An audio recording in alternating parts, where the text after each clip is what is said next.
So, this text is called the Eihei Kosu Hotsugamon. It is Dogen's vow. It's Dogen's vow about how he was going to live and practice. And it also has sort of promises in it. So it's kind of, yes, louder? There might be a few people that don't know who Dogen is. Oh, thank you. Know, but... Okay, so I'm part of the Soto Zen school, which you tend to but are not absolutely part of, I think. And the founder of our school is a man named Eihei Dogen, who was born in Japan in the year 1200. He entered a monastery at age 12 after his parents had died, and became dissatisfied, traveled to China looking for the true teaching, came back to Japan, was a bit of a renegade. He began writing before he was able to establish his own monastery, and he wound up being one of the most respected teachers in Japanese Buddhism, at least. Philosophers around the world respect him. Eihei is the name of the temple, and it's customary to call the teacher by the name of their temple, or it was at that time. So he named his temple, it means eternal peace, and he named it after the era in which Buddhism came to China.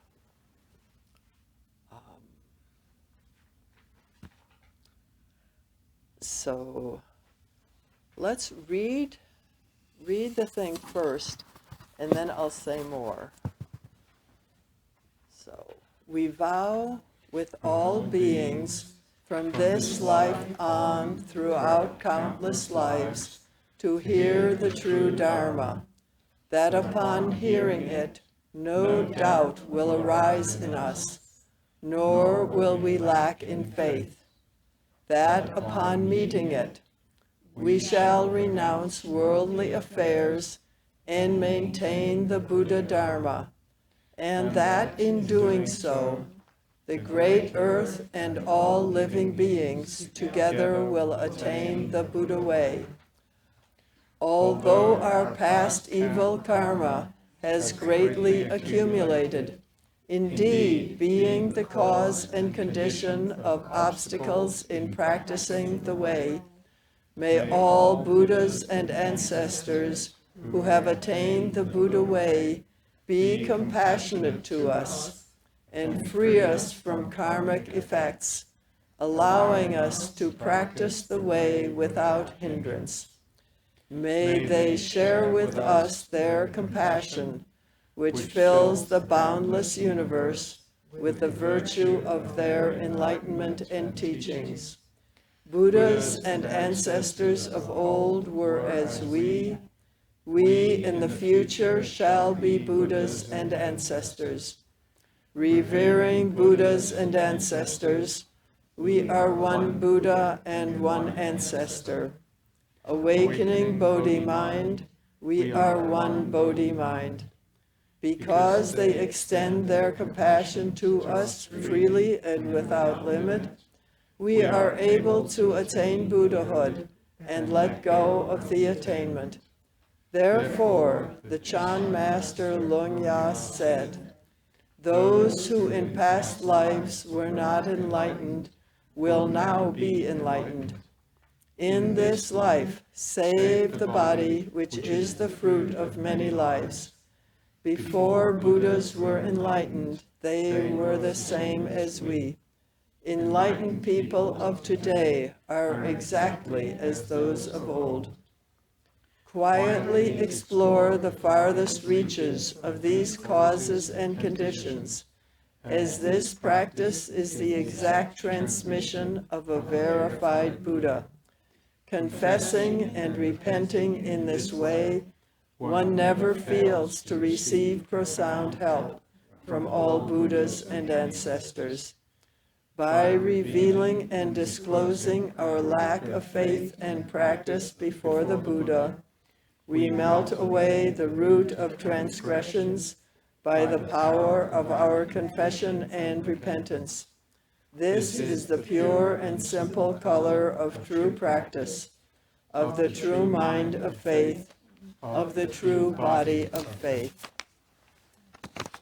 So there is a tradition, or was in Buddhism, held by pretty much Buddhists everywhere, that there would be 3 ages in Buddhism.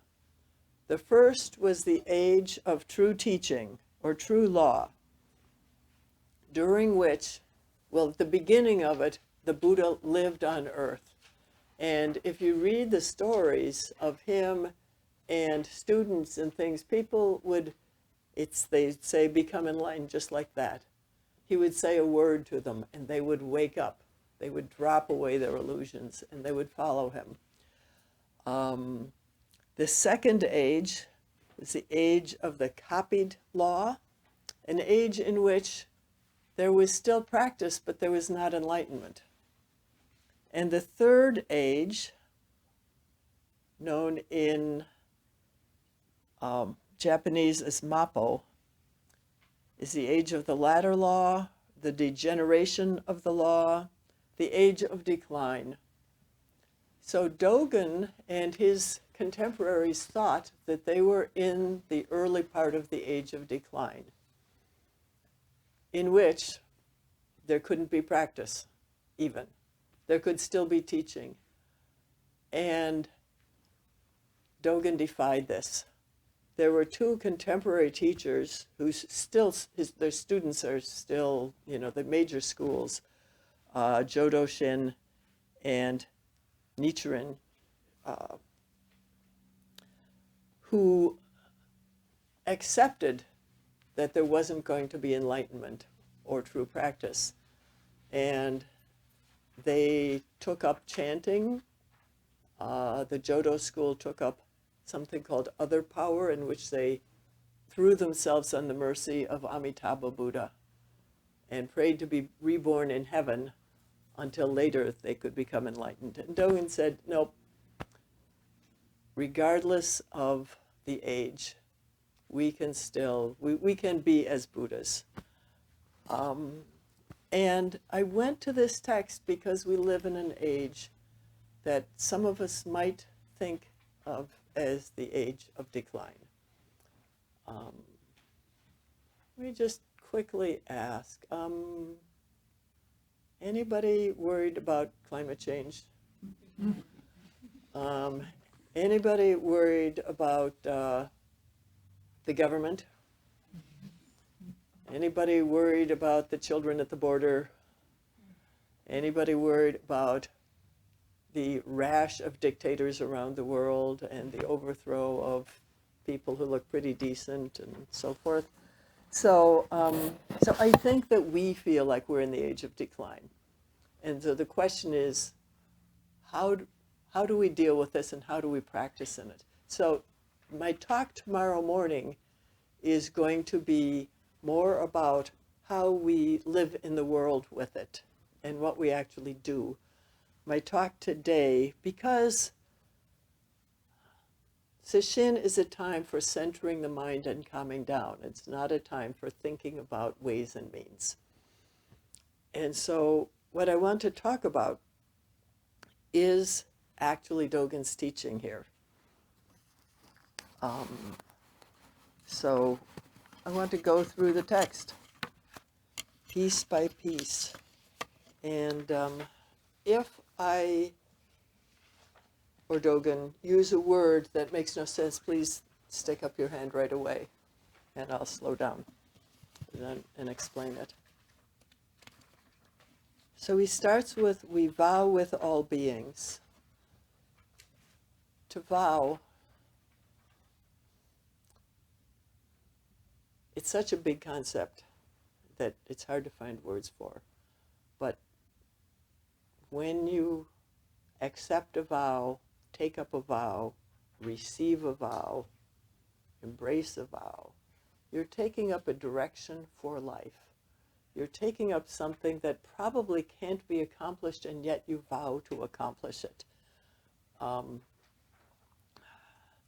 Bernie Glassman Roshi is famous for having vowed to end homelessness.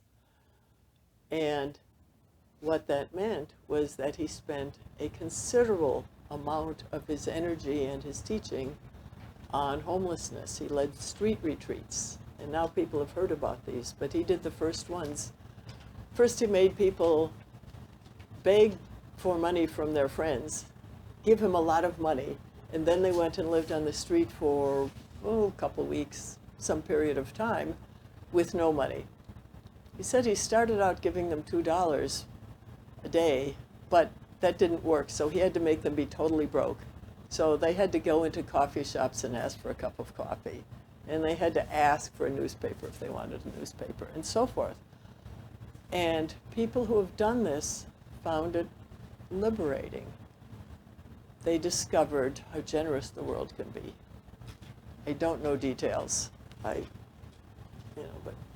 those are the reports. It's like, oh, and he would usually do this in American cities. I don't know if he did it in cities in other countries.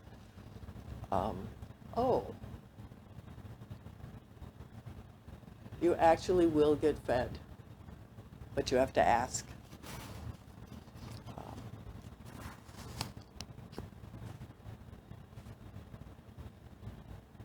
So, vow. In Zen Buddhism, we have the 4 vows: to free all beings, actually to carry them across to the other side, to carry them out of suffering, out of this world of suffering. Delusions are inexhaustible. I vow to end delusions. I vow to enter or to master all the Dharma gates, and I vow to realize the Buddha way. So I'm not going to talk about those, but it's like having formally accepted the precepts, I have formally taken those vows. And so they have to be part of my life.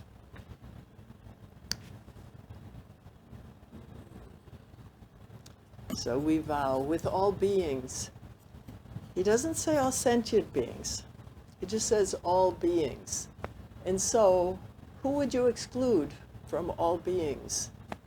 Would you exclude a mosquito? Would you exclude a blade of grass? We're in this with everyone, and I'll say more about that everyone a little later. From this life on throughout countless lives. So you receive this vow, you've got it. It doesn't go away when you die. To hear the true Dharma.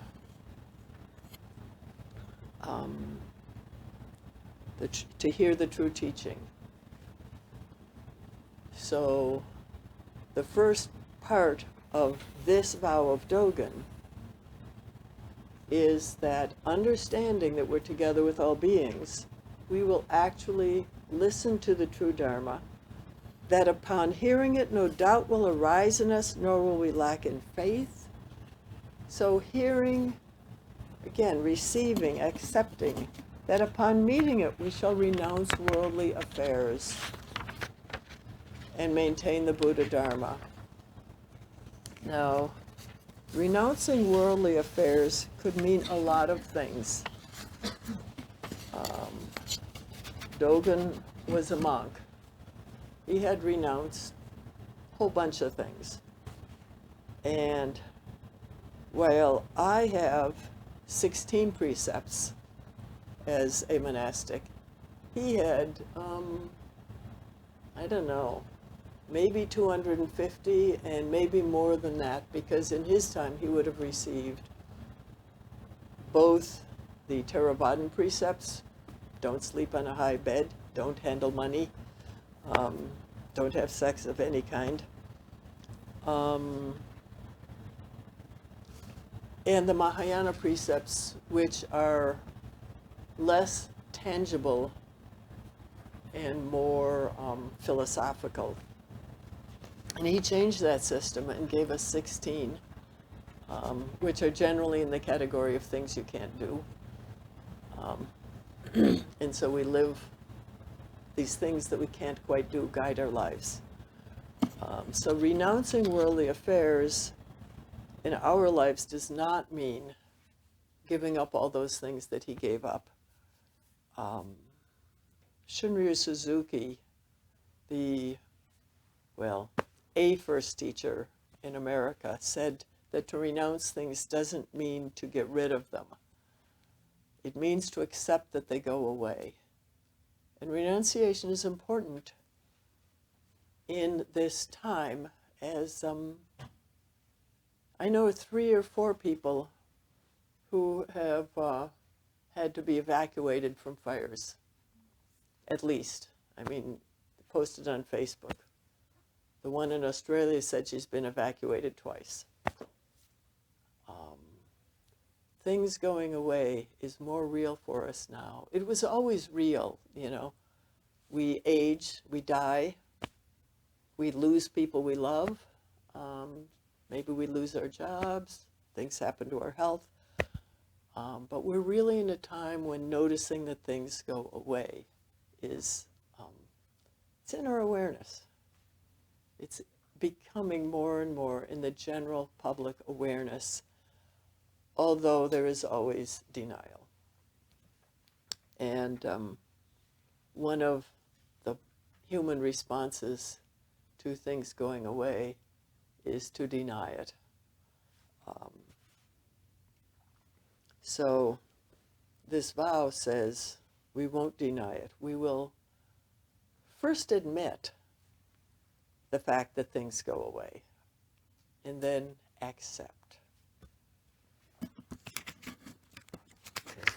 And upon meeting the true Dharma, on hearing it, meeting it, we renounce worldly affairs and maintain the Buddha Dharma. Now, this is interesting because, so here's the place where we have a responsibility. The Buddha Dharma is maintained by us. And it's not just maintained by those who give talks. There's some things in the traditions and in the ceremonies that it was quite a while before I learned what they were for, but they're about maintaining the Buddha Dharma. When we chant a sutra or we chant anything, we dedicate the merit. Do you do that? You have dedications. Okay. So usually the first piece of the dedication is that we dedicate it to the Buddha and the ancestors. Yes? And then whoever else you want to. You can have short, like just kind of everybody, and you can be very specific.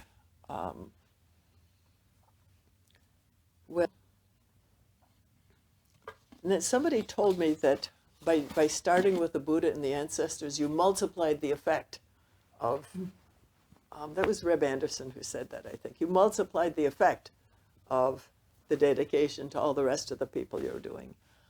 The lineage chart gives us another piece of it. How many people have rakasus? Very few. We don't. Not really mostly. I practice thought you around didn't here. do that. So, right. Okay. So, I have some little pieces of paper that were given to me when I did the formal receiving of the precepts, and they have a lineage chart on them. And for the last 2, when I became a priest, I had to draw this chart myself. And up at the top you have Buddha, and then you have a string of his disciples, and then there's a split. There are 2 different schools, and then it comes back together, and then it goes on down.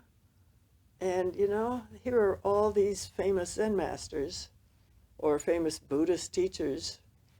And then you come on down, and then they put your name at the bottom of it. So that's one thing. It's like, what am I doing in this crowd? But the other thing is, there's a red line called the blood vein that goes from, you know, it goes through all these people. And then it gets down to you. So you have this feeling, oh, I am the recipient of this incredible energy, this teaching. And then the line goes back up to Buddha. I'm giving back to Buddha. So we dedicate the merit, we dedicate the energy that we've raised by chanting to the Buddha. And there's a way in which our practice goes back through time to support the Buddha himself and to support that whole lineage. It's not a one-way thing. It's like, whoa.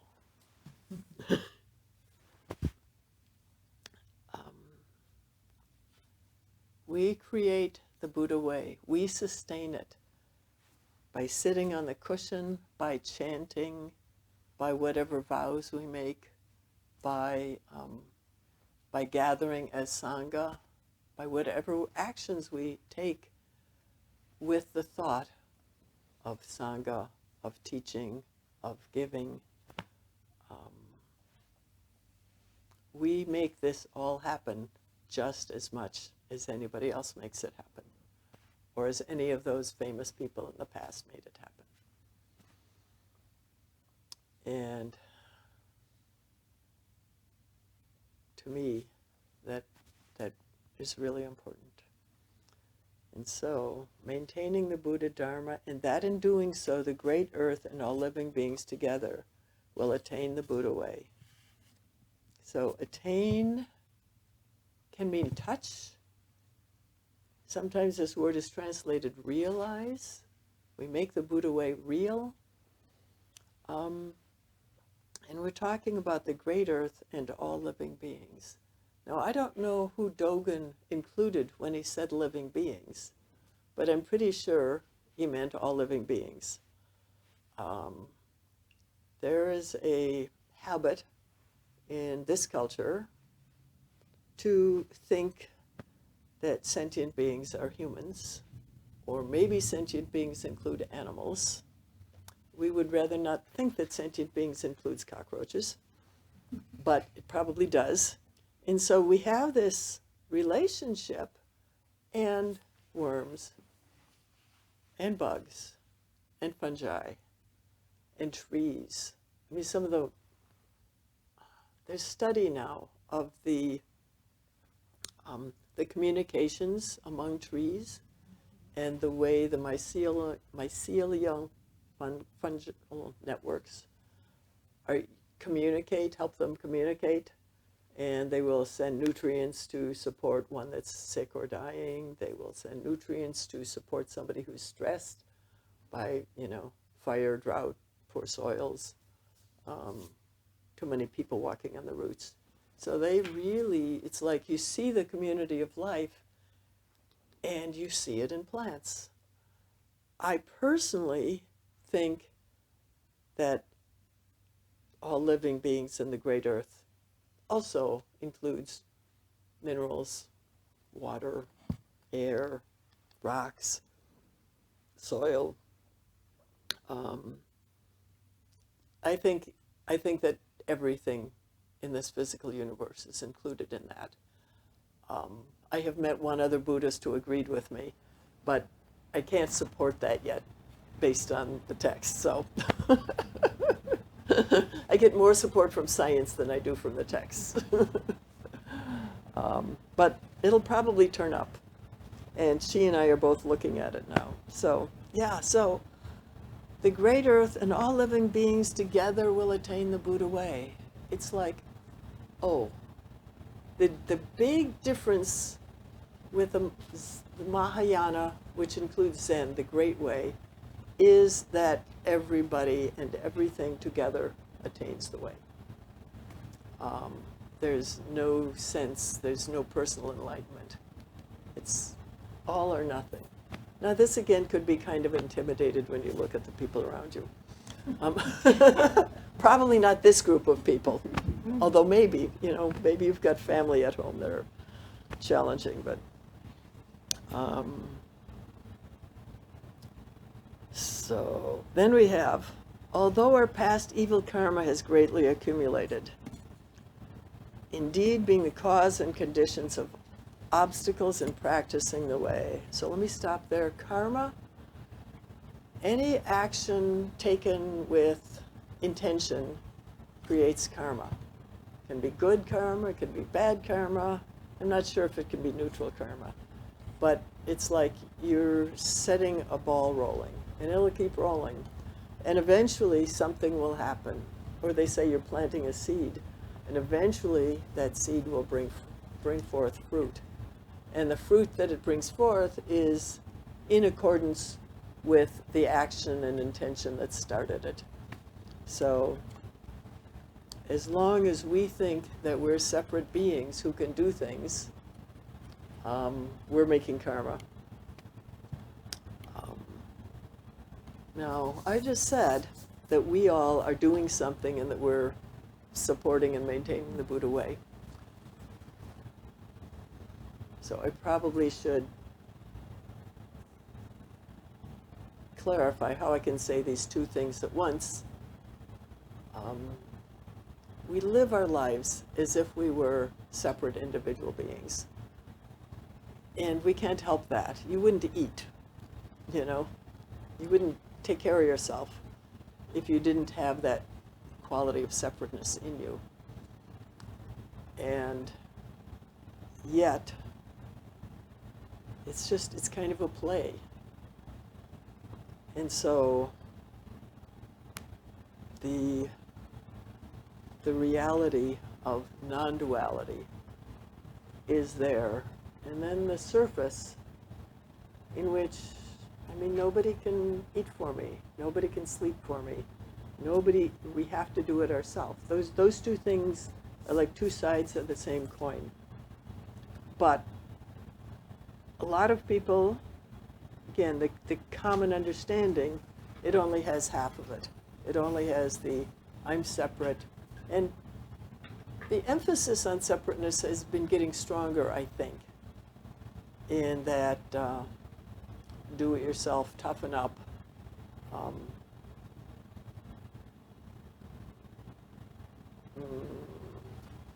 Okay, I won't say more about that. Although our past evil karma has greatly accumulated, he's not worried about our positive karma. The only thing that positive karma does is it keeps you feeling like you're real in the future. You feel like you're a good person. Whereas if you have your evil karma,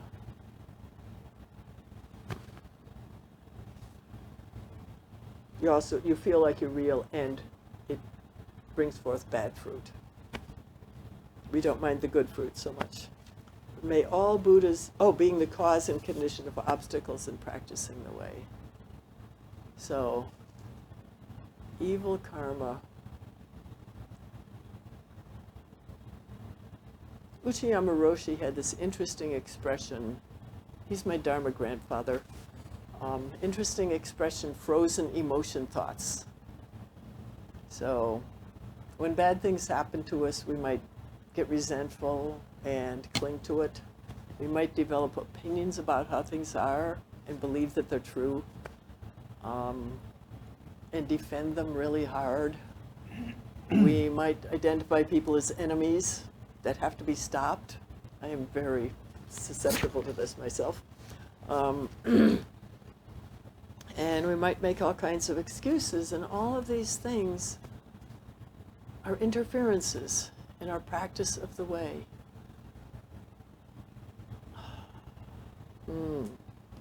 I feel like I just made a confession because I'm thinking, I can barely talk about this, I'm so bad. May all Buddhas and ancestors who have attained the Buddha way be compassionate to us and free us from karmic effects, allowing us to practice the way without hindrance. May they share with us their compassion, which fills the boundless universe with the virtue of their enlightenment and teachings. We're asking them for compassion. He's saying, no, he's asking twice, may they be compassionate to us. He's saying their compassion fills the boundless universe with the virtue of their enlightenment and teachings. Virtue means strength. That's its basic. It's come to mean goodness. but the root meaning from the Latin is power.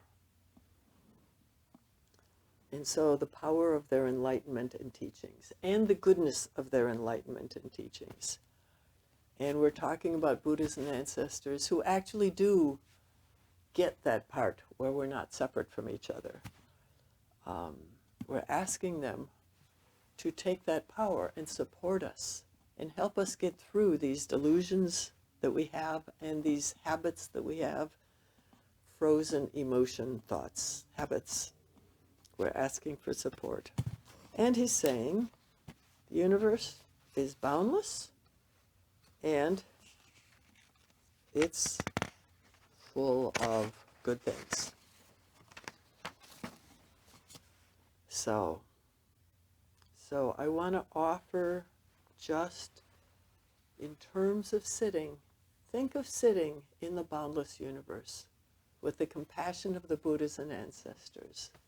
Now there's also the compassion of the flowers, the birds, the cushion, the other people in the room, the other people outside of the room. There's lots of compassion and support coming towards us in all ways, in all times.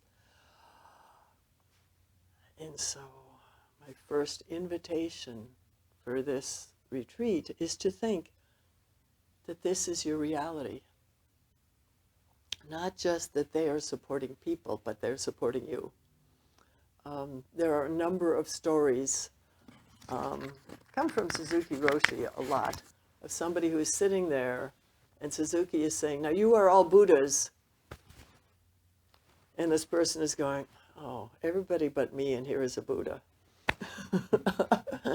Everybody but me in here is a recipient of compassion, but I'm so bad. So let's try not to do that.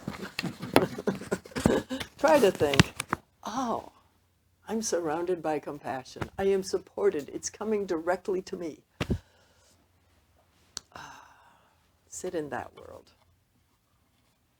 And then we have, it's like promises. Buddhas and ancestors of old were as we in the future shall be Buddhas and ancestors. Revering Buddhas and ancestors, we are one Buddha and one ancestor. Awakening Bodhi mind, we are one Bodhi mind. So here he's coming right out and saying that Mapo stuff, forget it. Doesn't matter what the age is like. His age was pretty difficult. They were fighting clans and stuff. And he said, still, we can be like the Buddhas and ancestors.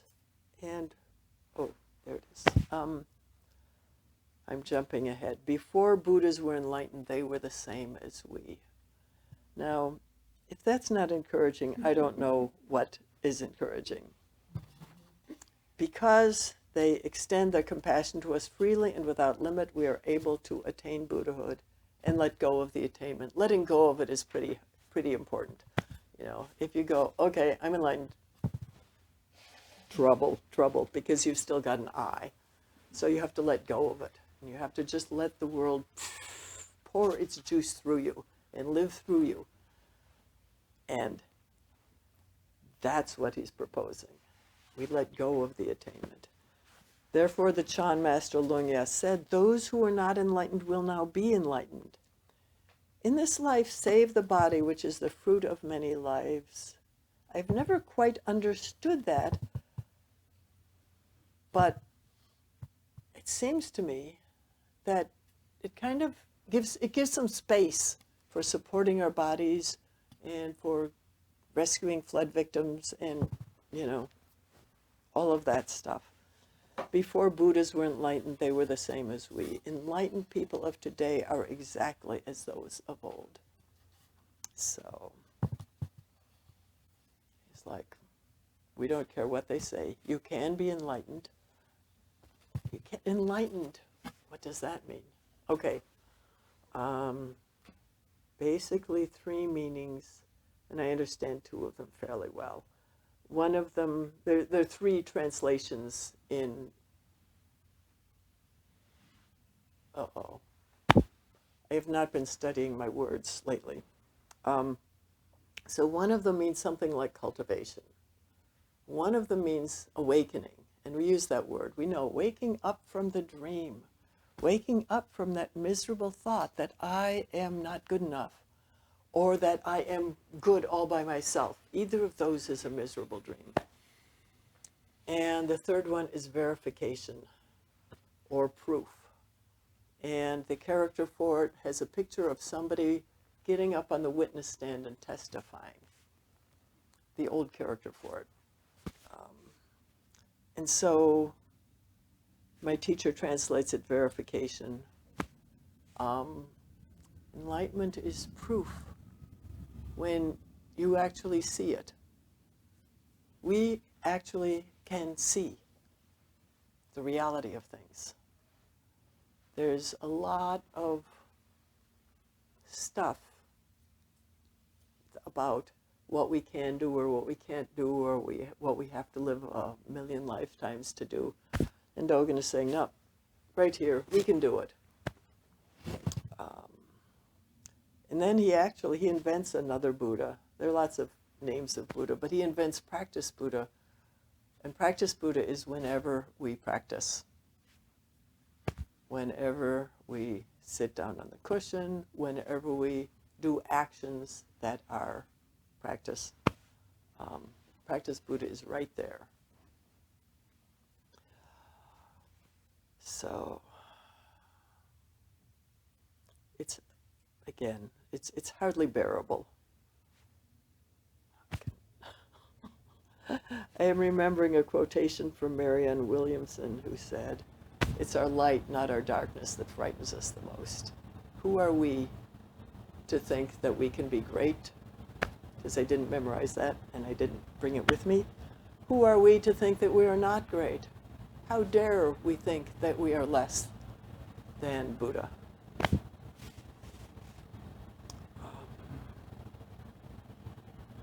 Dogen said somewhere else, trust the way and trust that you are in the way. Trusting the way is trust that the compassion of all those ancestors is coming forward and supporting you. Trust that you are in the way means, no, actually, I'm not an exception. It's supporting me. Quietly explore the farthest reaches of these causes and conditions, as this practice is the exact transmission of a verified Buddha. So first I thought, oh, this is something to do on the cushion.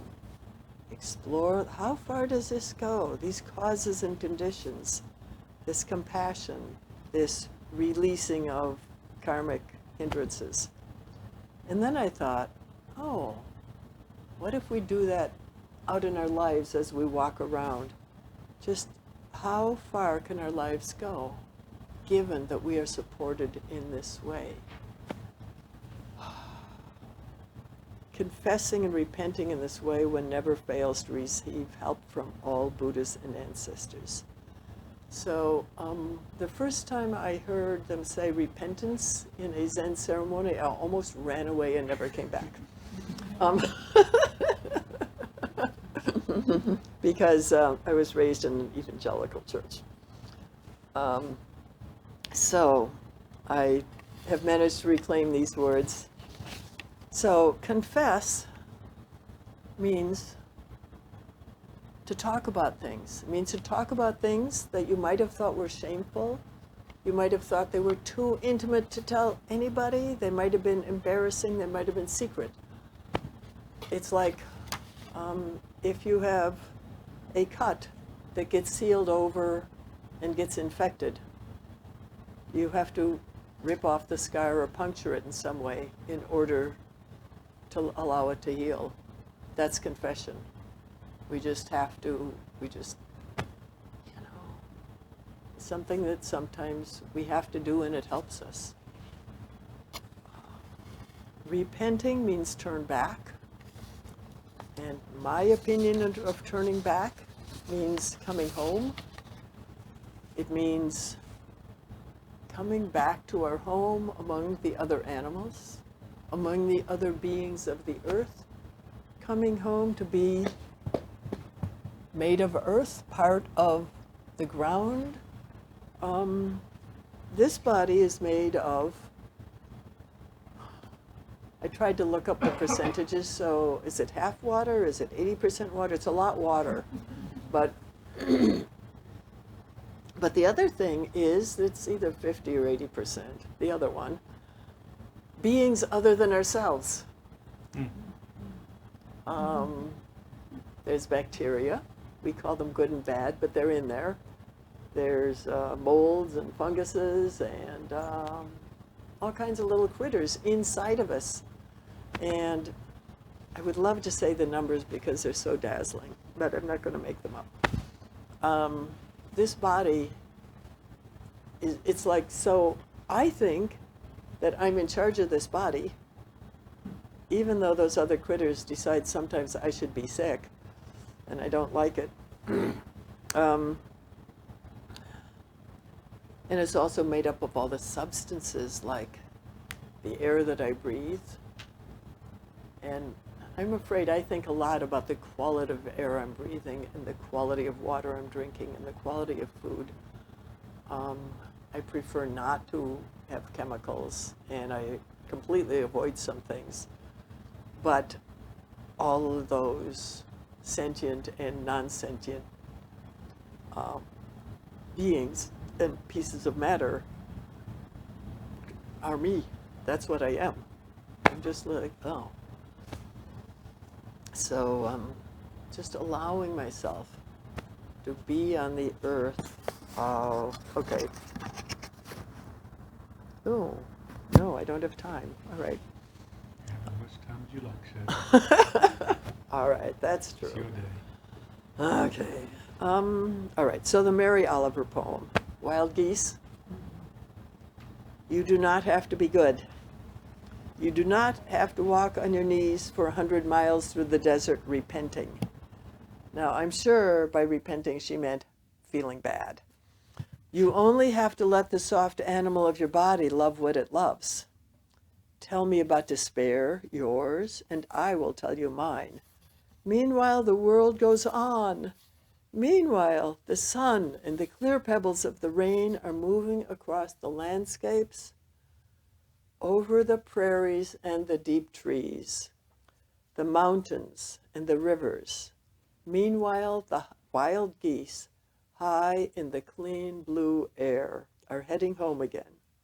Whoever you are, no matter how lonely, the world offers itself to your imagination, calls to you like the wild geese, harsh and exciting, over and over announcing your place in the family of things.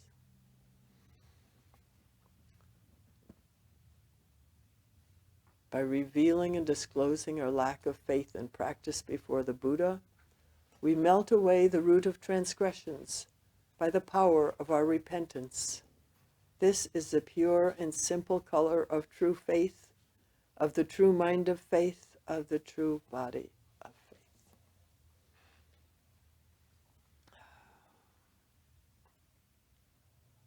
So we don't have to claim to be great. We can be as petty and miserable as we actually are, and we're still great. We are still Buddha. And by being willing to come home again and again and again, that's how we move. What is it? It's not, we don't destroy the miserableness. It's like we move into being Buddha, being magnificent, being free, having the power to create our own lives anyway. That's not right. I don't know what we have the power to create, but we're moving into a creative space as well as a receptive space. And dropping away the root of transgressions, dropping away the frozen emotion thoughts, and coming into a world and a life that belongs, and a world that welcomes and supports us. That's what I wanted to say. Questions? Think questions first and then comments also.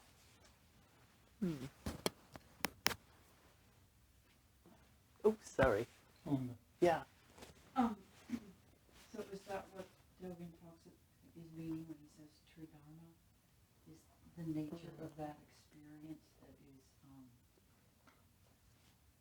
knowing you are Buddha and knowing you are fallible and broken, and yet somehow you are part of this vast, mysterious, wonderful universe. Is that the true Dharma that he's talking about? I hesitate to speak for Dogen, although I've just been doing it. I want to say what you just said is a beautiful expression of true Dharma. That's for me.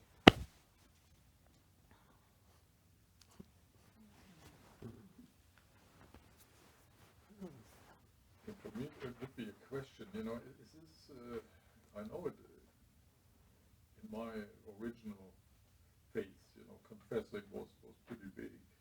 Is there such a thing in Zen also, where one monk confesses to another? There's a precept ceremony. It's usually called the full moon ceremony or the Ryaku Fusatsu. And what's funny, in the early Buddhist Sangha, they actually did this. They read off the 250 some precepts, and people would have to say, oh, I broke that one. And then there were penalties. There were, I think, 7 of them, for which the penalty was expulsion from the Sangha. Killing a human being, various, really big ones. And then way at the bottom end, there's a whole string of them in which the penalty is confessing it. That would probably include things like sleeping on a high bed. I mean, there's some really trivial things, and I've actually been taught the stories behind a lot of them. And then in the middle, I never learned all the penalties.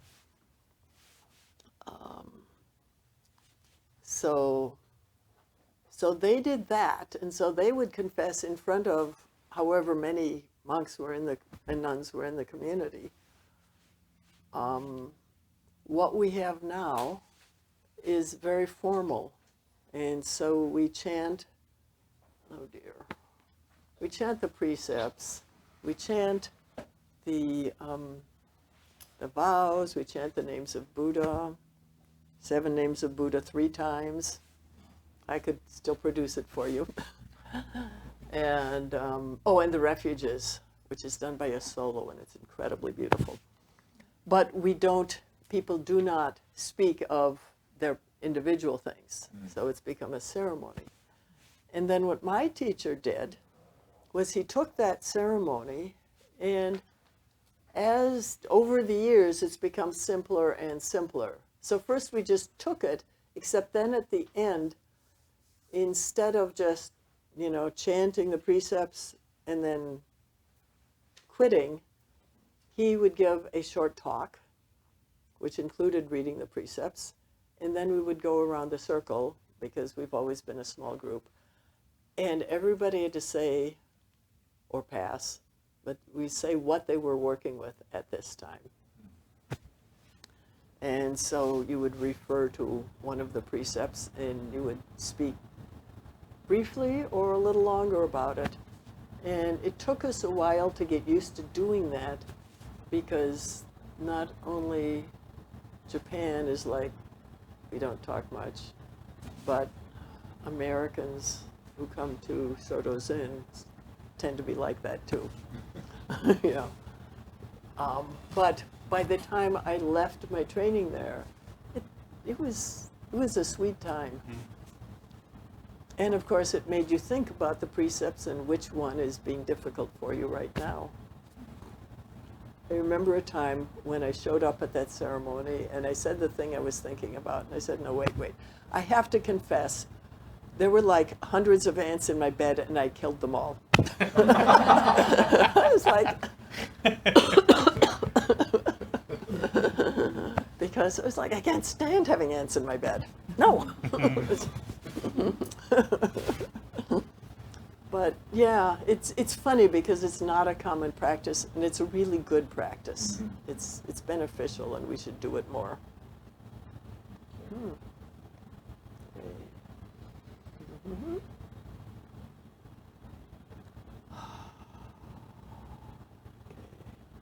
One more minute. And so I said questions first, but comments are also fine.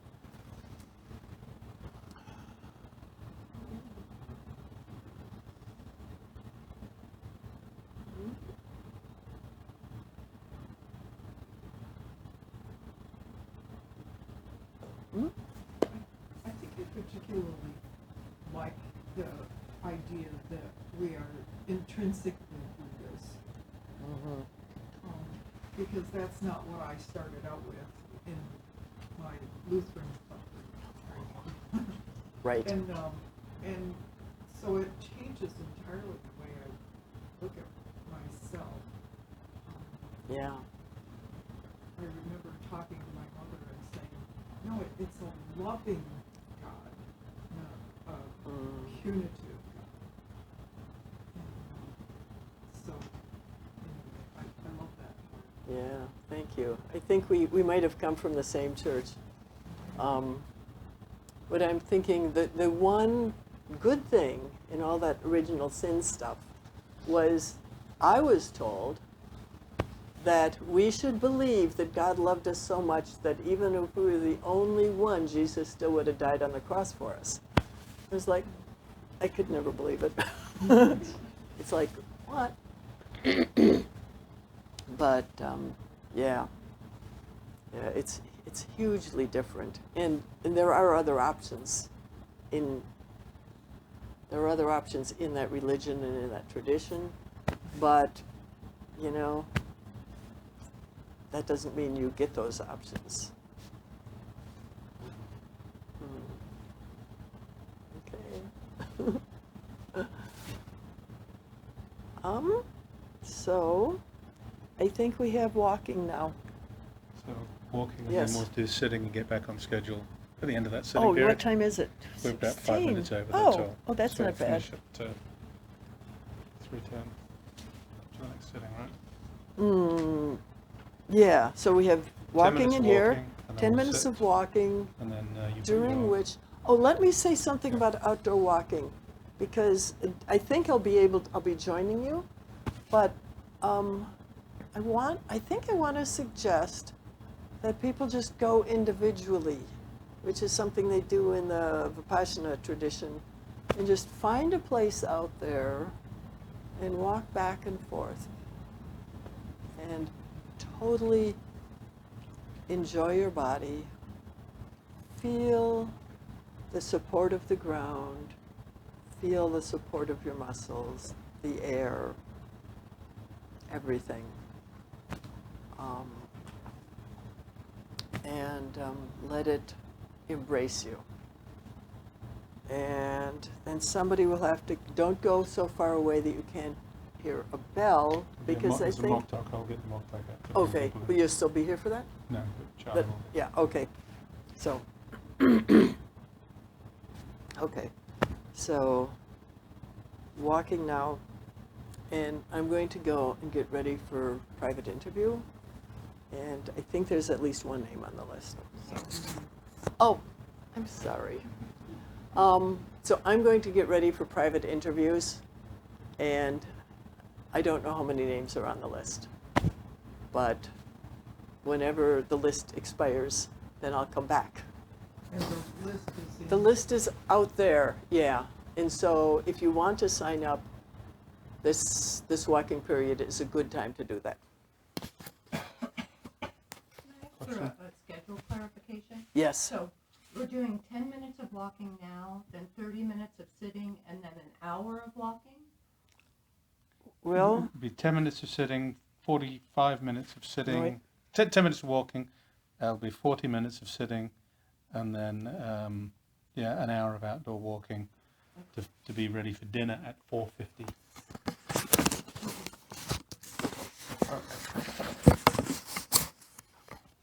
Everybody clear about this, the private interviews? Any questions or anything like that? No? Good. No? Okay. All right. All right. So if you put your cushions back in place, and we will, when everybody's settled, I'll use the wooden placards to show them the walking.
first time, well, actually not while I had another interview once on a retreat, which was really very, very helpful for me.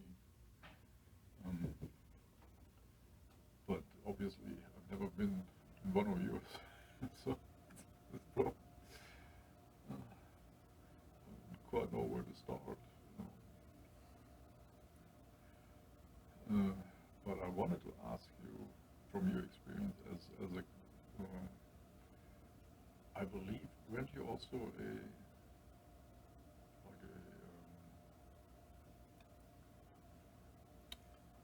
almost like a priest or something for dying people in a hospice or something? I don't remember that. No, No, okay.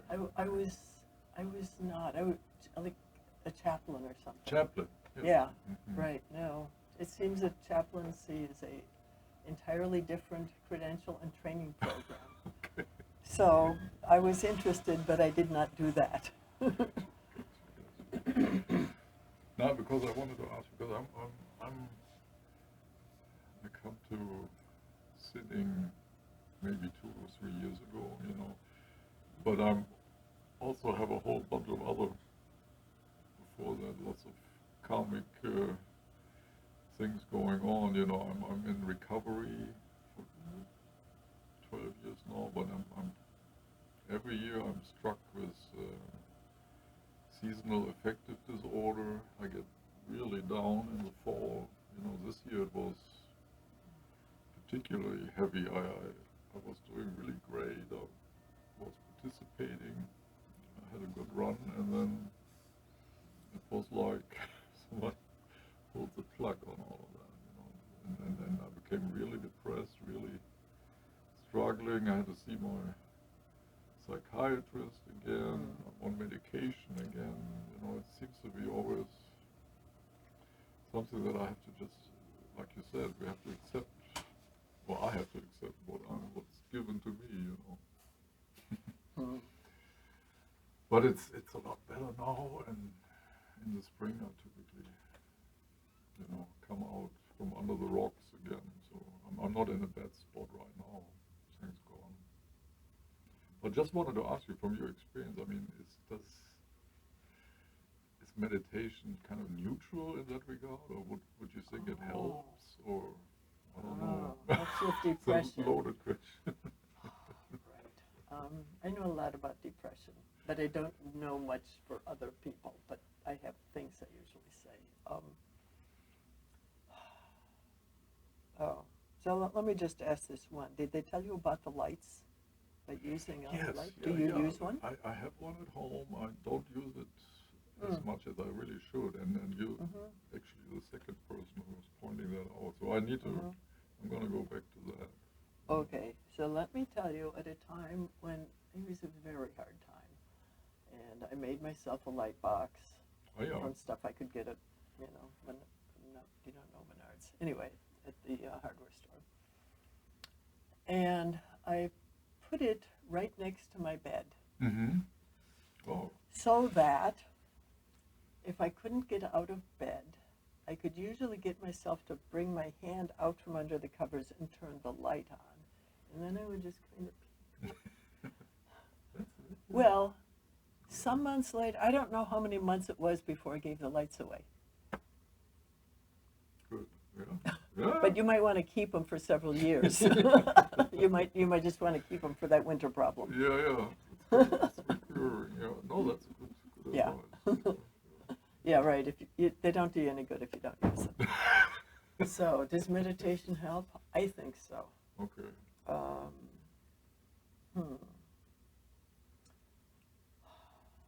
So there are a lot of kinds of depression, and I don't know yours. Yeah. But one of the things that depression is, in my impression, is a lot of voices in your head saying really bad things about how awful you are. Mm-hmm. Mm-hmm. Mm-hmm. And that is something that doing meditation can help with. Okay. Now, the only thing is that if badly depressed, you could sit on the cushion for hours telling yourself bad things, and that would not help. Right. In which case, you need to stick closer to the instructions. what instructions do you have for Yeah, sitting? I mean, I'm seeing a good psychiatrist. I mean, she helps me with. I see her roughly every 6 weeks or so. Wow, that's a lot. Well, she's pretty expensive. I mean, it's amazing, but yeah, I mean, it's mostly talking about how can we improve, how is the medication working, or what's going on with your wife, what's going on with the jobs. You know, it's always the same structure anyway. She goes Right. through the checklist. You know. Yeah. So what I want to know is what instructions you have for sitting meditation. Oh, I'm sorry. Yeah.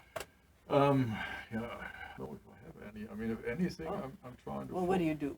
Yeah, I mean, I'm trying to follow the concentration practice. So I'm concentrate on my breathing for the most part. I mean, in the beginning, I saw a lot of colors and was all in that stuff, but that has kind of passed. I mean, I'm no more trying to focus on my breathing. And it's 3 years, so yeah. So what often happens is you start off with a rush of, this is great, Yeah.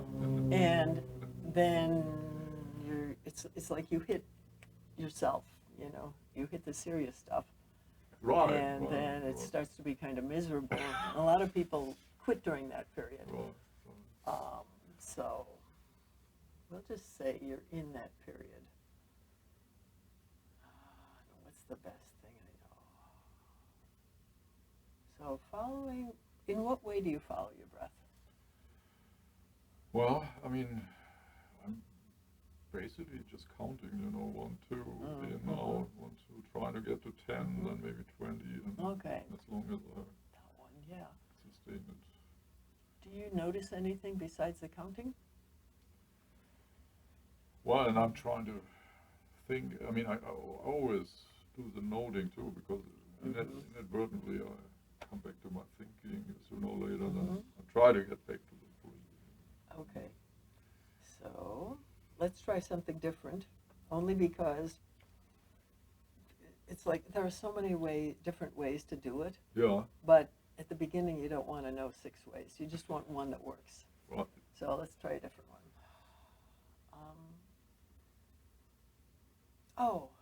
So take a breath in and tell me how far down it goes in your body. I mean, I typically try to get to Down my there? yeah, Okay. bone, Okay. somewhere fairly, I mean, I Yeah. don't know how deep that is. So I want to, and what's your posture when you're sitting? Yeah, it's probably, I have a tendency to, since I can no longer sit on the cushion, unfortunately, I'm Okay. sitting in a chair. Okay. So I'm trying to be somewhat upright and Yeah. then, Upright. Yeah, it doesn't look too bad. You want your knees, your feet on the floor. If you want, you could throw a little cushion in there okay, to, that's a good idea. it's like, or a little cushion under your sit bones. Yeah, I typically have you that. do Or would that, you yeah. recommend maybe just not even to lean? Well, not leaning Mm. is recommended, Okay, but if, like, sometimes you're really tired or something, right. and so if you're going to lean, put something in here so that instead of going like this, you're going like this. Oh, okay, so that you, So that, yeah, so you still have your Upright. room for your organs and room for your lungs, everything. That's good. Okay, so make that little change, and then, so in following the breath, so I've never done counting myself. I hated it. I couldn't, I could get to 1 mostly, so I kind of gave it up.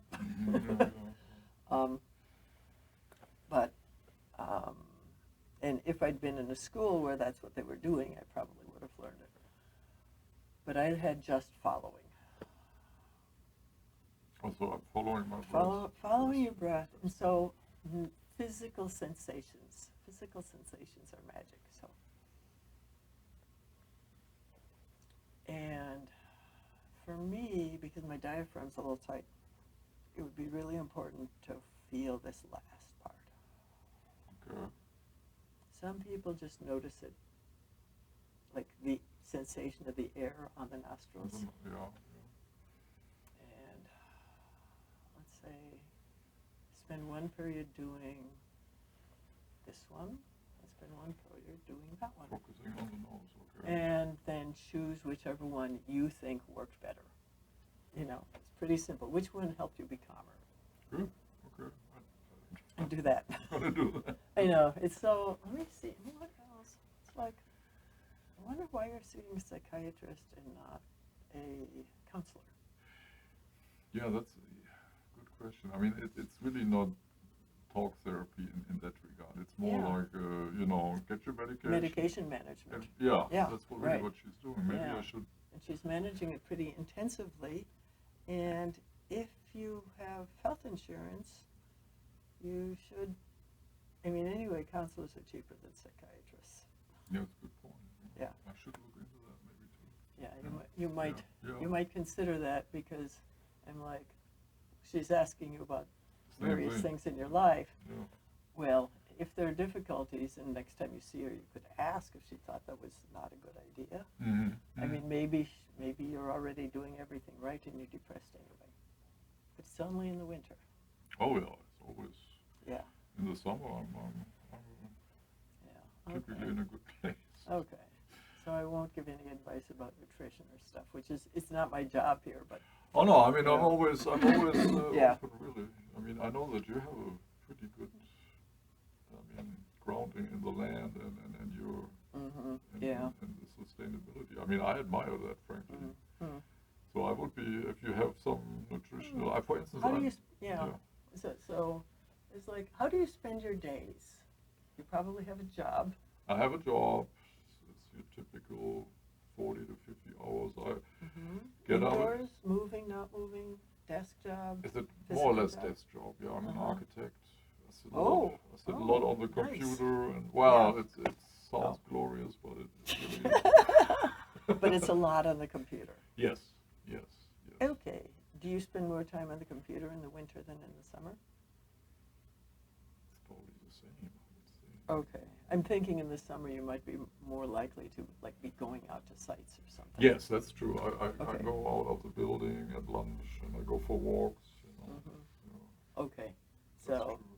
get yourself outdoors. Sunlight is essential. Right.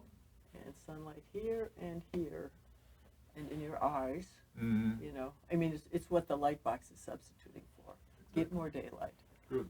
So, okay. So do you have a healthy diet or a kind of messed up diet? Or? Probably more messed up than healthy, but I'm trying. Okay. Lately to make. Right. At least I'm not totally No, overweight right, yet, yeah. but I'm on the way, I think. Okay. I can And so easily. you're in recovery. Okay. So let me say three things that I know that are fairly universal. And one of them is enough protein, Mm-hmm.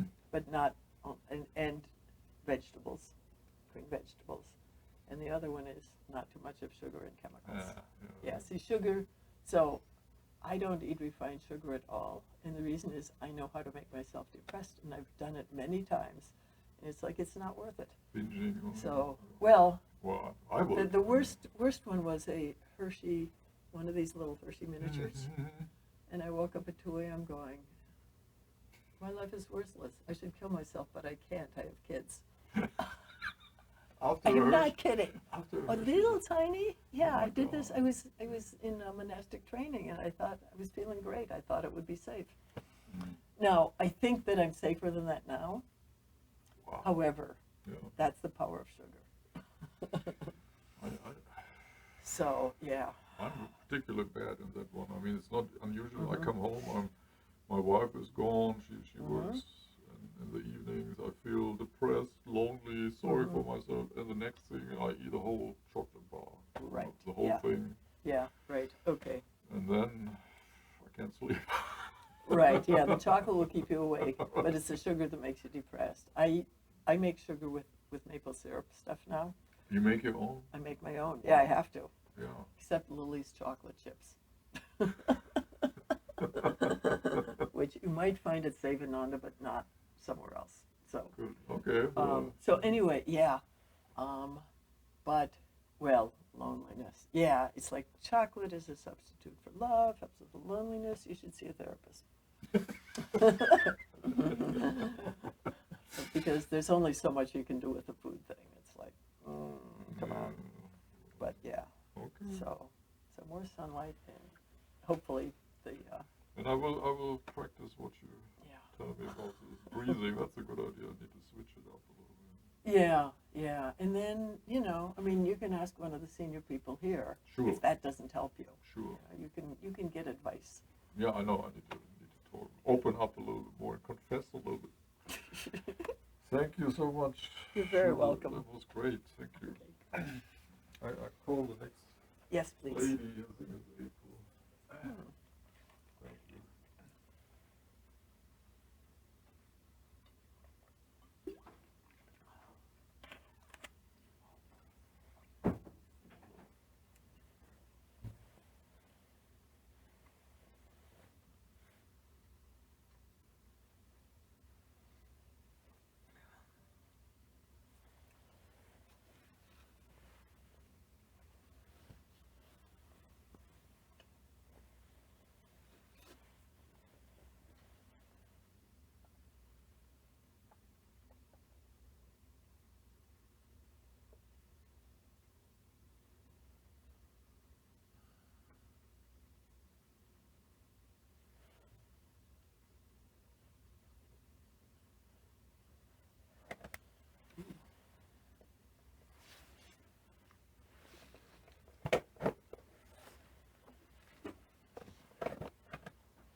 April. Hi, April. Thank you. I'm brand new to Buddhism.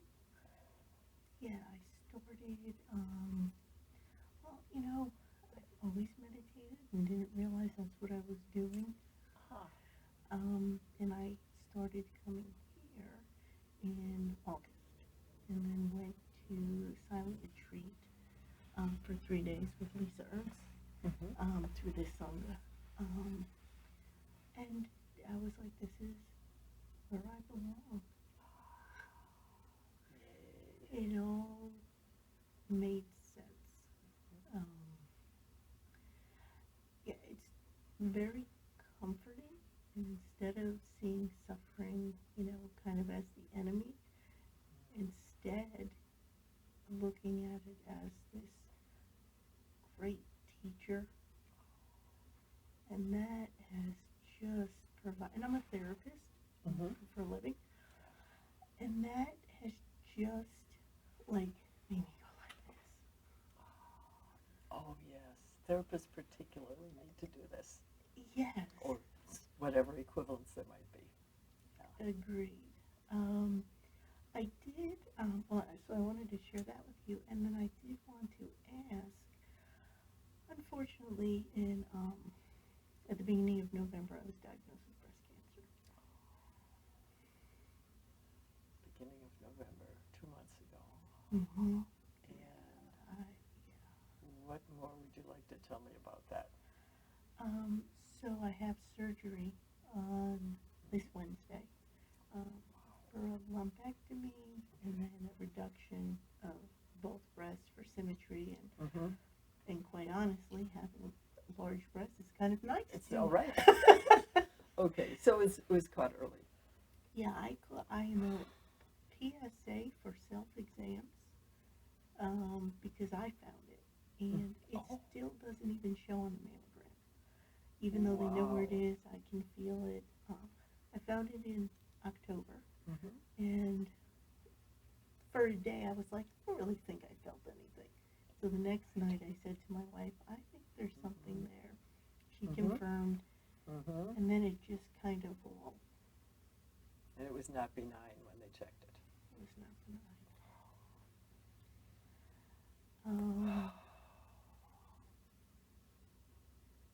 And the process of getting to the surgery date just been an emotional roller coaster. I almost feel comfortable saying I think the surgery and the recovery is going to be much easier than getting there. Appointments and multiple biopsies,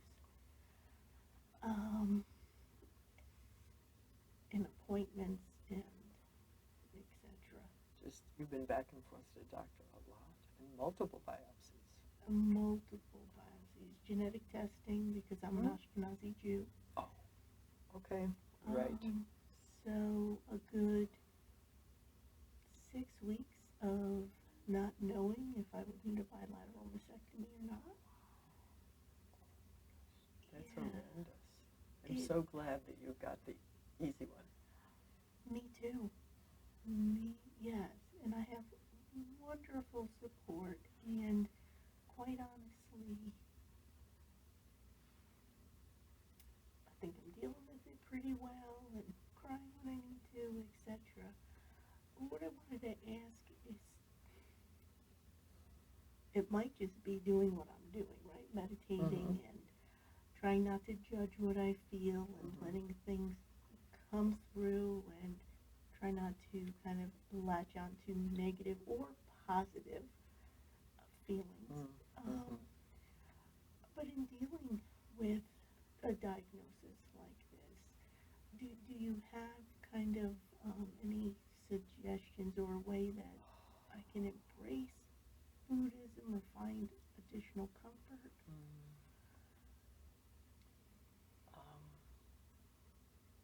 So this has not happened to me. Well, I'm So glad for I you. don't, right, yes. So I just want to say there's something that I don't have.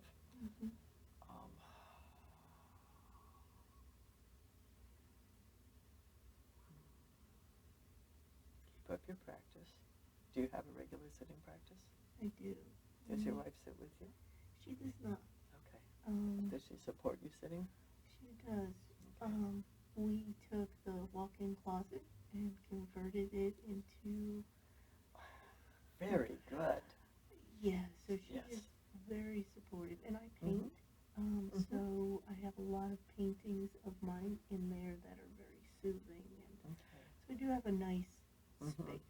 Yeah. She doesn't sit with me, but she's very supportive. Okay. Yeah.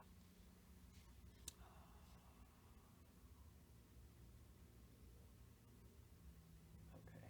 So I have to ask if there are chemicals in the paints you paint with. But that's part of the, I mean, it's sort of in the medical world. Is there something causing this?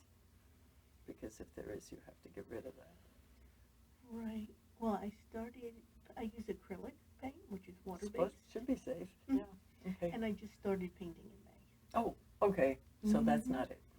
No, it's not. And I've been a vegetarian for 30 years. I have a brown belt in Taekwondo. I've done half marathons. I've done all the good health 10 stuff. triathlons until my knees decided that I couldn't. And it was the Taekwondo, I'm sure. All the kicking. Yeah. So I'm just living in this environment. Yeah, right. There's Good environment. So there is a book by Stephen Levine called Healing into Life and Death. He did a lot of work with people who were, they had cancer, they had all kinds of illnesses. I mean, he invited it and people came. And so I suggest getting that book.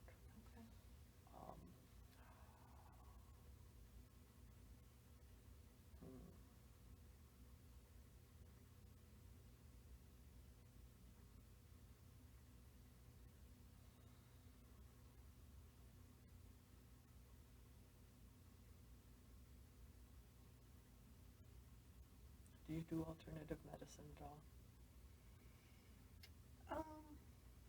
no. Okay. Yeah. But actually, and this might be a far bigger question, but I completely agree with you when you were talking about, everything that we're made up of. And cancer is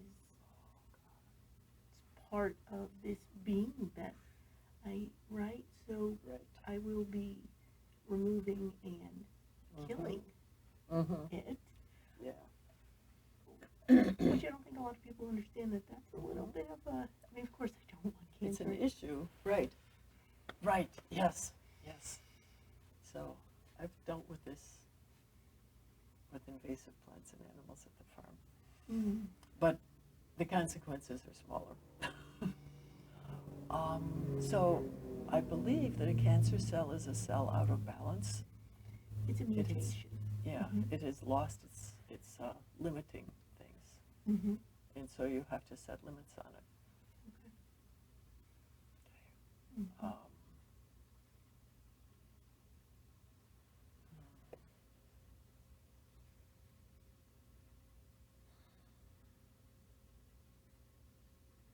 So, yeah, so do you have the right to set limits on a member of the community that is trying to be the only member of the community?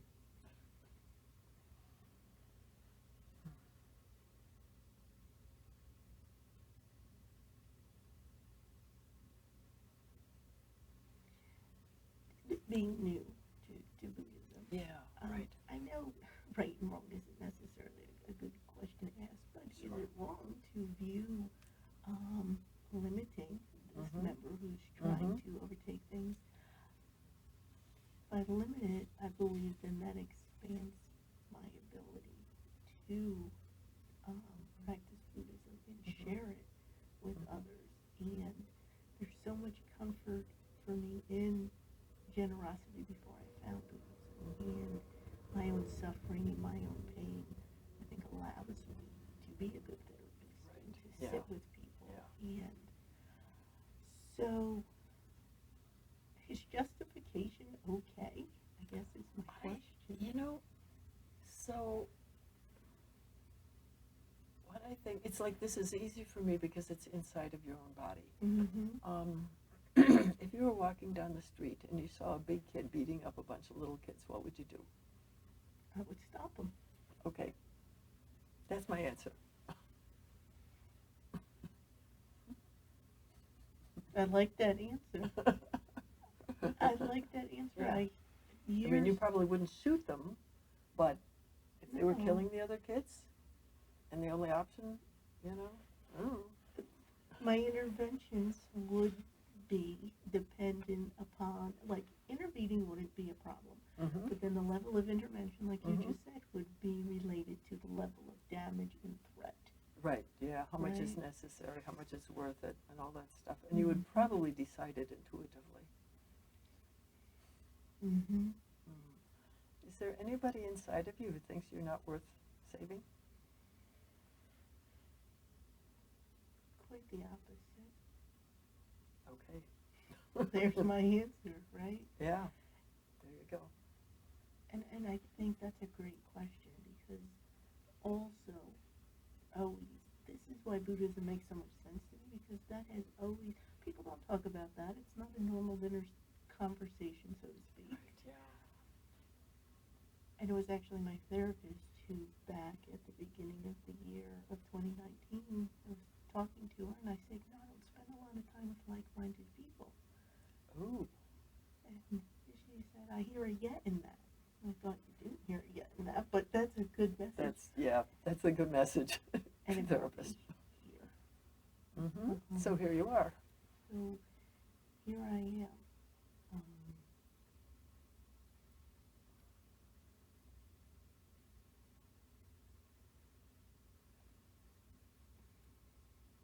I think being new also, I struggle with even though I say I don't want to do things right, because, how do you balance the not viewing things as right or wrong, because even in trying to do that, you're viewing them. Well, right, yeah. It's like, there's the trick. It's like, oh, that was dualistic. Stop it. I was bad. You're a therapist by training, Yes, also, I am. aren't you? Yeah, Okay. yeah. And I have a part-time therapy practice now. Are you a psychologist or a social worker? Social worker. You have an LICSW is what we have in Minnesota. Okay, That's may what you I have? ask- Yeah. Yeah. Well, I have an LCSW here. Yeah, same thing. So where did you get your MSW? University of Minnesota. Okay. I went to the local cheap school. I did that for undergrad. I grew up in New York. There's a SUNY system, State Oh, yes, University right. of New York. Yes, yes. But then for graduate school, I went to WashU in St. Louis. Oh, really? Okay. Yes, and that's where I met my wife. So that's the That's best nice. decision. Yes. Yeah, obviously a good decision. Yes. Okay. I'm very biased towards social workers. Well, someone told me that I would prefer social work because it was holistic, and psychologists are like, and so, so I did that. Well, I kind of look at the difference between social work and psychology is, in a way, like if you wanted to build a community, a psychologist would look for a structure, would find a structure, would then, what do I need to put in this structure, and then invite people to come. The social worker goes under a tree, says, how can I help you? And then if there comes a point where we need shelter, then we build it together. Oh, that's lovely. I can't say I've done that, but I'm sure you have, though. in some other way, yeah. And I think that's where Buddhism just started to make sense to me, and through my own healing and kind of saying, wait a minute, there are a lot of other lives in me that have kept me going through abusive upbringing, etc. And I have a 15-year-old and a 17-year-old. And my 15-year-old has been here many, many times. He is far older than you and I. Okay. Yes. My 17-year-old, he's newer, but not as new as my wife. Oh, this is interesting. So you think that way. I do. Yeah. Yeah, I do. And I think Buddhism has also allowed me to not let my mind be my own restrictor, if you will, to just kind of, it's very permissive and very safe and very comforting to me, I think. That's the way we like to see Buddhism. It is, it's permissive. There's a point at which you have to like settle down and do it. Retreats are a small opportunity. For some people, just sitting for an hour is such an opportunity. Yes. Yeah. Well, I very much appreciate you being here, and I appreciate the time to get to sit and talk, because the few things that you said are actually have really resonated. Good. Yeah, if you see a bully beating up kids. Yeah, yeah. It's sort of like we can get very complicated, and some things are simpler than that. Yes, they are. A therapist years ago had said to me about my own physical health, have you thought of looking at yourself like you do your children when they were very small? Right, yes. Would you take your child to the doctor? You didn't take yourself, but would you let your child go through? No. So it's the same kind of Right, yeah. thing. And finding the time to practice is, I'm going to have a beautiful opportunity because I'll be out of work for 4 weeks. 4 weeks after the surgery? Mm-hmm. Get that book first. Yes. Stephen Levine, Levine. He's quite famous. Okay. He's probably got tons of stuff on YouTube. But I don't know, you know. Okay. But I had that book years ago. I don't know if I still have it or not. And it is the one. First he wrote Who Dies?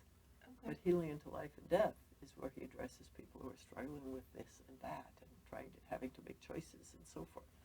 Healing into Life and Death. Yeah. I'll have to write that down. In fact, I might tear a piece of the paper off to write that down. Yeah, I think that. Let me see. Are there other papers in my backpack? No, not helpful. Yeah. And you can ask me again. Okay. Like at the end of the day or something. Yeah. Okay. Yeah. Thank you.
Buddhism is? Mm-hmm.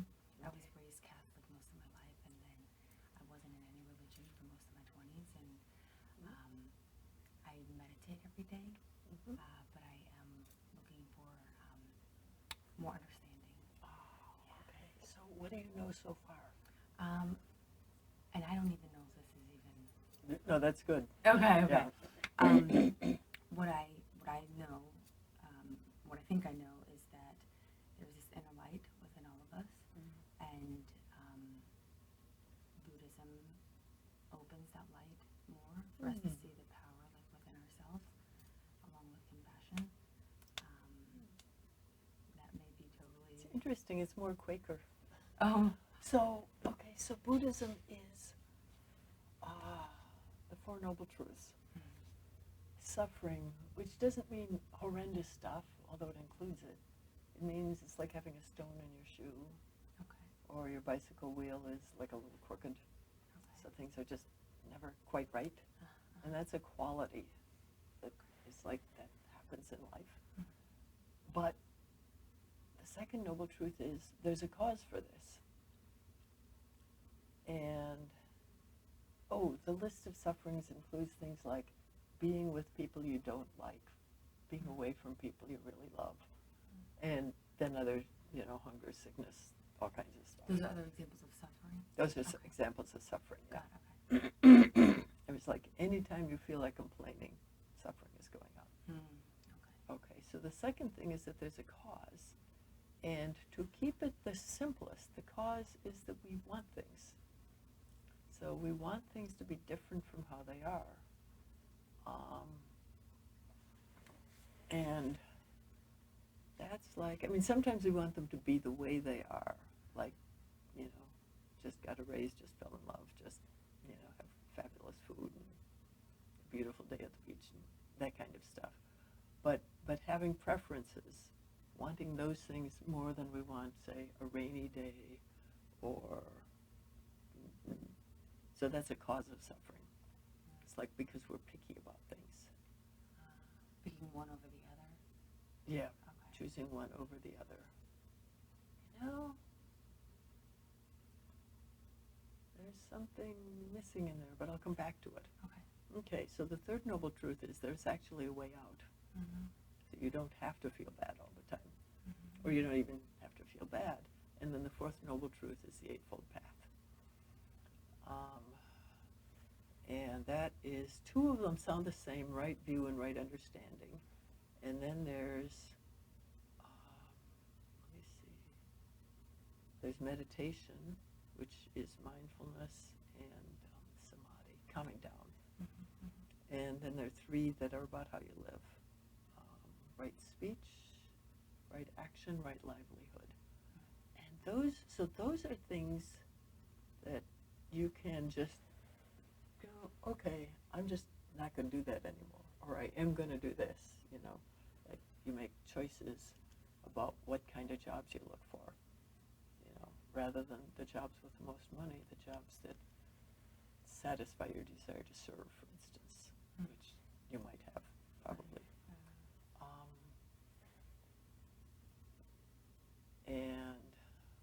But the right thought, it's like those first two, they're like studying the nature of how things work. So understanding how things work is like the big freedom. So let me go back to desire. So there are three poisons. They're sometimes called greed, hate, and delusion. Sometimes they're called attraction, aversion, and delusion. But, so we want things, or we don't want things. Those are kind of two sides of the same coin, and that's the desire I was talking about. And then, but illusion. We think that we are separate. We think that we're individual people. It can get really extreme, like you hear about the self-made man who doesn't understand that somebody else built the roads and somebody else built the library and somebody else built the college he went to and somebody left him a lot of money. And, people who think they made it on themselves who are like totally out of touch with how they're connected with the world. but for the ordinary human being, there's still every time, like sometimes we'll feel like nobody cares about me, or just there are people I love but they're not here, and that's all about feeling separate. So according to Buddhism, what we really are is we're like so totally connected with everything around us. And I think I talked about that in the talk. And so letting ourselves see, or letting ourselves, well, first we think about it, you know, we go, oh, this is part of me, this is connected with me, I'm part of that. And we start to, anyway, you start to see it more and more, and completely seeing it is what's called enlightenment.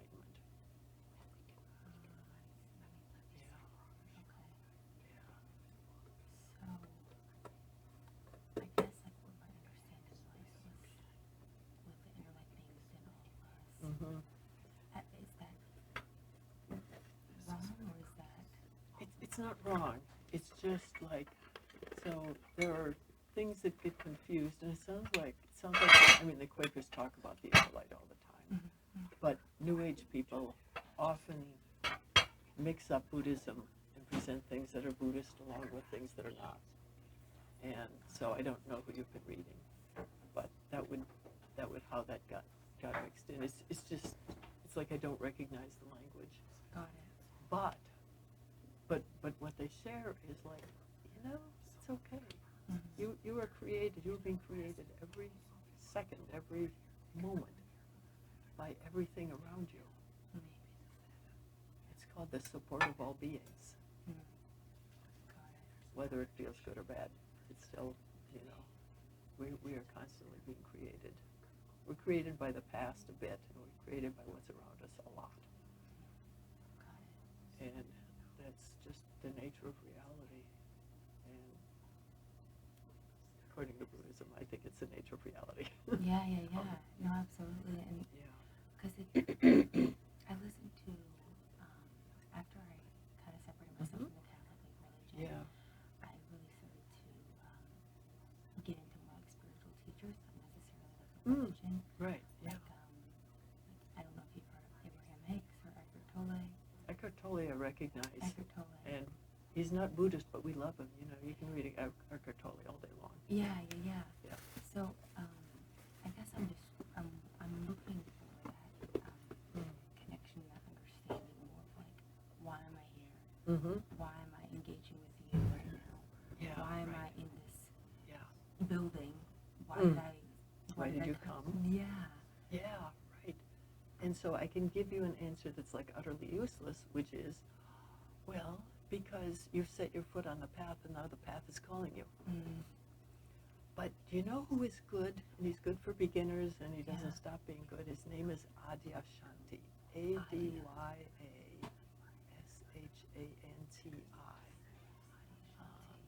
Yes, podcast. He does. What is it? What does he call it? He does an online radio thing. Okay. He writes books. Some of his stuff, some of his talks are available for free download, and some of them for money. Okay. But he spent a long time training in Zen, and then he went and became, I think it's Ayurveda. No, wrong word, Advaita. Okay. But that doesn't matter. It's like, that's a detail, because his stuff is really, really helpful for starting. Okay. And then, you know, you can go to classes and talks that people have here. Yeah. Okay. Got it. Yeah, because I really, and when you said Quaker, is that like a totally Friends, Quaker, it's a religion. Oh. Society of Friends. I've never heard of this either. Where are you from? I'm a very small town in Pensacola, Florida, but I was raised like very, very conservative. Oh, very, very totally within. Okay, so, yeah, because it's like the Friends, like they were really big in abolition of slavery back in the 1800s. Oh, wow. And they were very extreme then, too, like they all dressed a certain way. Wow. So they don't do that anymore, but they're active in anti-war a lot, So, yeah, but the inner light, so they get together and sit quietly, but then if somebody hears something, then they speak. And so they have meetings, and they will, they might be silent all the time, and they might be, like a lot of people might say stuff, Got it. Okay. whereas we're just silent. Got it. Okay, my last question is, Yeah. do Buddhists believe in God? Not as such. Okay. In Buddhism, there are 6 realms of existence, and one of them is the God state. And you can be a god. Americans usually think of these psychologically. Mhm. So the God state is when everything is going well. And you feel good. And there's another state that's a hell state. But you get to the God state, and it doesn't last forever. And then when you fall out of it, you don't like it so much. So the ideal state, the human state is the ideal one because you can wake up. And then you get out of the cycle of feeling good, feeling bad, feeling desperate, arguing with people. Missing one, but there are all these kind of classic things that people do, and they're described in these 6 states. Except that one of them is human, in which we experience all the others, but we have the possibility of waking up and getting out of that cycle. So, yeah. I'm going to check him out. Adios, Shanti. Adyashanti.